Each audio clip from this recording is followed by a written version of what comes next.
I'd 45M, never thought I'd see his face again.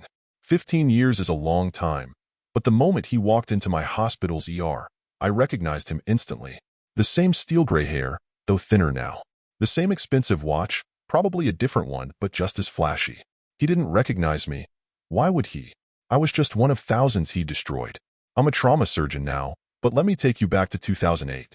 I was a successful real estate developer with a portfolio worth millions. My wife and I had just finished building our dream house in the suburbs, 5 bedrooms, a pool, the kind of place where you imagine your kids growing up and coming back to visit with their own families someday.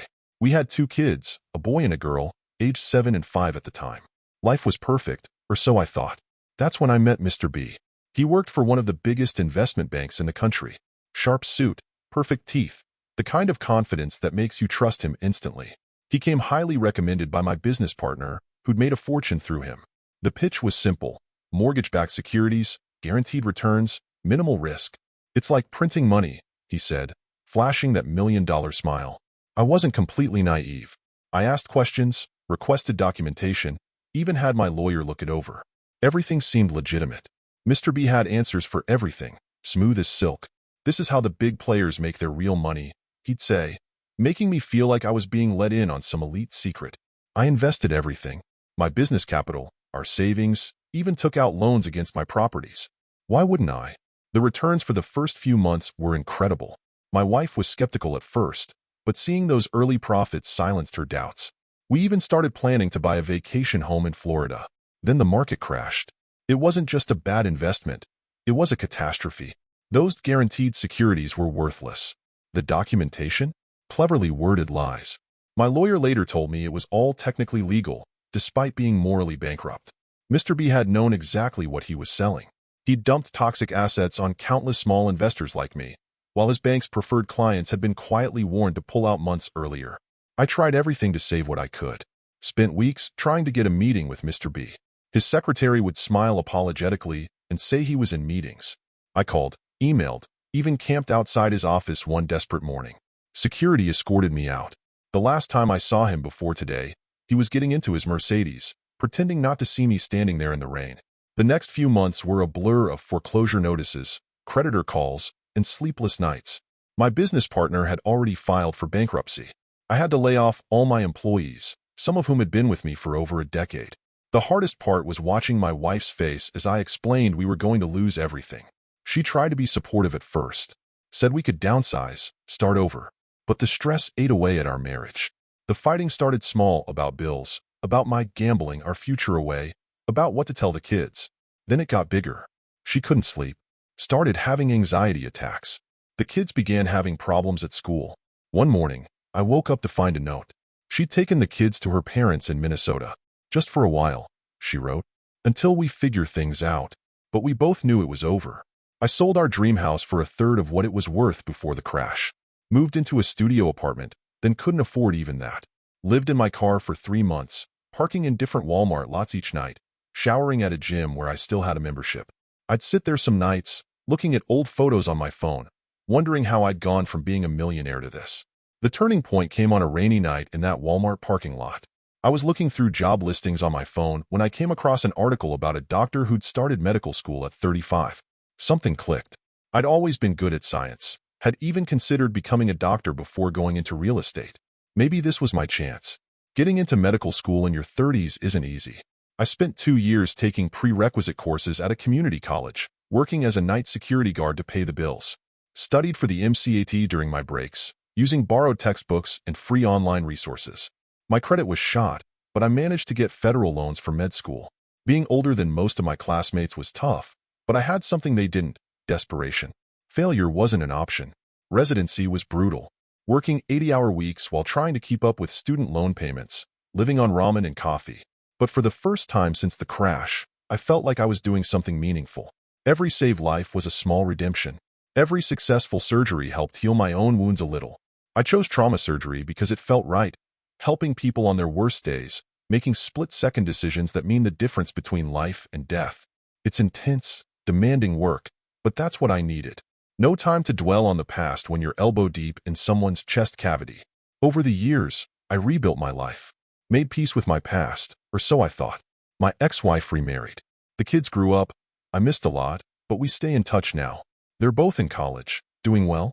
I have a small apartment with a view of the city, nothing fancy, but it's mine. Started dating again last year, seeing a nurse from the pediatric ward. Life isn't perfect, but it's good. Then today happened. The ER doors burst open during my shift. Multiple trauma case, car accident, teenage boy, critical condition. And there was Mr. B, following the gurney, looking exactly like the man who'd haunted my nightmares for years. Please, he begged, not recognizing me. Save him. He's my son. The boy was in bad shape. Head trauma, internal bleeding, collapsed lung.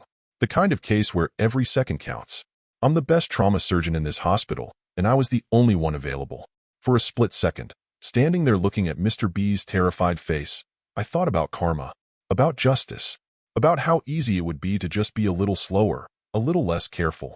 The thought sickened me immediately. That's not who I am. That's not who I fought so hard to become. The surgery lasted 8 hours. Multiple complications, cardiac arrest twice. Through the window, I could see Mr. B pacing in the waiting room, his expensive suit wrinkled, his perfect hair a mess. It reminded me of how I'd looked outside his office, begging for 5 minutes of his time while he ignored my existence. But I'm not him. I fought to save his son with everything I had, every skill, every ounce of experience. When the boy's heart stopped the second time, I didn't give up. When a nurse suggested we might be fighting a losing battle, I kept going. The surgery was successful. His son will make a full recovery. When I went to give Mr. B the news, I saw the relief flood his face. He grabbed my hands, tears in his eyes, thanking me over and over. I don't know how I can ever repay you, he said. That's when I told him, calmly, looking him straight in the eye. You already have. In 2008, you sold me worthless securities that cost me my family, my home, and nearly my life. Your son will be fine. He's in recovery room 3. I walked away before he could respond. Through the window, I watched him sink into a chair, recognition and horror dawning on his face. 15 years of arrogance and denial crumbling in an instant. My colleague later told me he asked about me, about what happened after 2008. She told him everything, how I'd lost it all, lived in my car, fought my way through medical school in my 30s, how I'd rebuilt my life from the ashes he'd left me in. He left a letter for me at the nurse's station. I haven't opened it. I probably never will. It's sitting in my desk drawer at home, next to the worthless security certificates I kept as a reminder. My ex-wife called yesterday. She heard about what happened. Small hospital, big story. Said she's proud of who I've become. Suggested maybe we could get coffee sometime. Catch up? I told her maybe. Life's funny that way. Sometimes you have to lose everything to find out who you really are. I don't regret saving his son. I'd do it again in a heartbeat. That's who I am now. But I hope Mr. B lies awake at night, thinking about all the lives he ruined, and realizes that one of those people just saved his son's life. Sometimes karma works in strange ways. Sometimes the best revenge isn't revenge at all. It's showing them that they didn't break you, that you became someone better despite their best efforts to destroy you. I have surgery scheduled for tomorrow morning. Life goes on, but I know that somewhere in this city, there's a man who will never forget the day he learned that the doctor who saved his son was someone whose life he had destroyed. And maybe, just maybe, that knowledge will change him. Make him think twice before he ruins another life for profit. Make him realize that behind every investment opportunity, there are real people with real lives. Or maybe it won't change him at all. Either way, I can sleep at night knowing I did the right thing. Because that's who I chose to become after he took everything else away. Edit. Wow, this blew up overnight. Thank you for all the awards and supportive comments. To those asking, no, I haven't opened the letter yet. Some of you suggested he might have included a check or offered to make amends. That's not the point. I didn't save his son for redemption or revenge. I did it because it was the right thing to do. Some debts can't be repaid with money, and some wounds heal better when you just let them stay closed. Edit 2. To clarify some questions in the comments, yes, this happened at a private hospital. No, I'm not naming the investment bank or Mr. B. This isn't about revenge or exposure. And to the fellow who asked if I reported him back then, of course I did. So did many others. Everything he did was technically legal. That's the real tragedy. Thank you for watching. If you enjoyed this story, please hit that subscribe button. Don't forget to give it a thumbs up and share it with friends or family who might enjoy it too. Your support means a lot. And if you have any thoughts, questions, or story ideas, drop them in the comments below. I'd love to hear from you. See you in the next story.